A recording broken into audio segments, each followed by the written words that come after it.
Verses 12 to 18. Here the case is put of a city revolting from its allegiance to the God of Israel, and serving other gods. The crime is supposed to be committed, 1. By one of the cities of Israel, that lay within the jurisdiction of their courts. The church then judged those only that were within, 1 Co 5:12, 13. And, even when they were ordered to preserve their religion in the first principles of it by fire and sword to propagate it. Those that are born within the allegiance of a prince, if they take up arms against him, are dealt with as traitors, but foreign invaders are not so.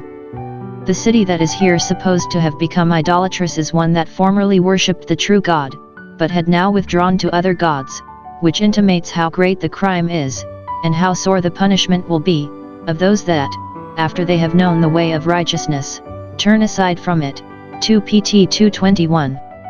It is supposed to be committed by the generality of the inhabitants of the city, for we may conclude that, if a considerable number did retain their integrity, those only that were guilty were to be destroyed, and the city was to be spared for the sake of the righteous in it, for will not the judge of all the earth do right? No doubt he will.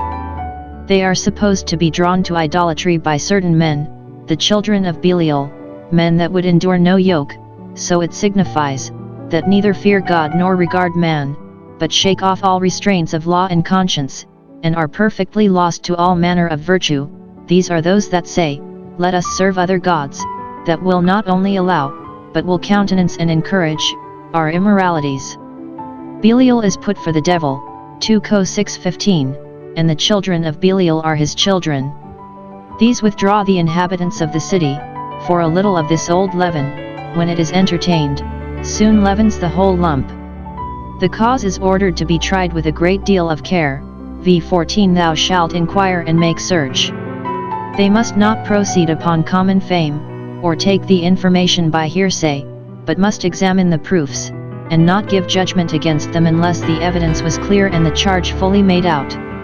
God himself, before he destroyed Sodom, is said to have come down to see whether its crimes were according to the clamor, General 18:21. In judicial processes it is requisite that time, and care, and pains, be taken to find out the truth, and that search be made without any passion, prejudice, or partiality. The Jewish writers say that, though particular persons who were idolaters might be judged by the inferior courts, the defection of a city was to be tried by the great Sanhedrim, and, if it appeared that they were thrust away to idolatry, 2 learned men were sent to them to admonish and reclaim them.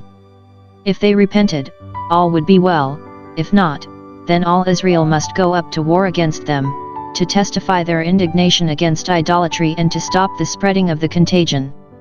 If the crime were proved, and the criminals were incorrigible, the city was to be wholly destroyed. If there were a few righteous men in it, no doubt they would remove themselves and their families out of such a dangerous place, and then all the inhabitants, men, women, and children, must be put to the sword. v. 15. All the spoil of the city, both shop goods and the furniture of houses, must be brought into the marketplace and burned, and the city itself must be laid in ashes and never built again. v. 16.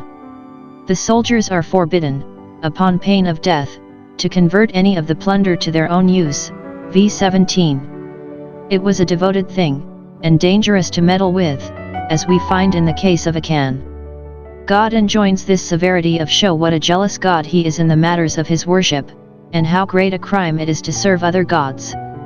Let men know that God will not give his glory to another, nor his praise to graven images.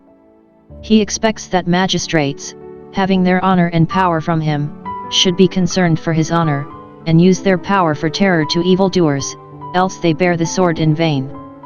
The faithful worshippers of the true God must take all occasions to show their just indignation against idolatry, much more against atheism, infidelity, and irreligion. It is here intimated that the best expedient for the turning away of God's anger from a land is to execute justice upon the wicked of the land. v. 17, that the Lord may turn from the fierceness of his anger, which was ready to break out against the whole nation, for the wickedness of that one apostate city. It is promised that, if they would thus root wickedness out of their land, God would multiply them.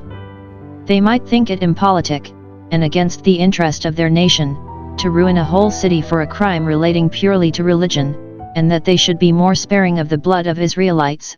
Fear not they, says Moses, God will multiply you the more, the body of your nation will lose nothing by the letting out of this corrupt blood.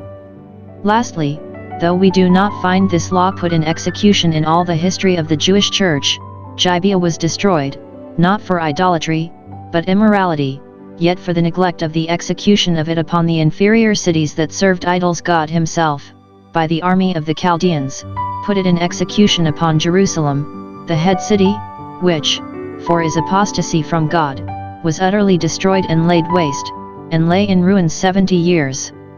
Though idolaters may escape punishment from men, nor is this law in the letter of it binding now, under the gospel, yet the Lord our God will not suffer them to escape his righteous judgments. The New Testament speaks of communion with idolaters as a sin which, above any other, provokes the Lord to jealousy, and dares him as if we were stronger than he. 1 Cor 10:21, 22.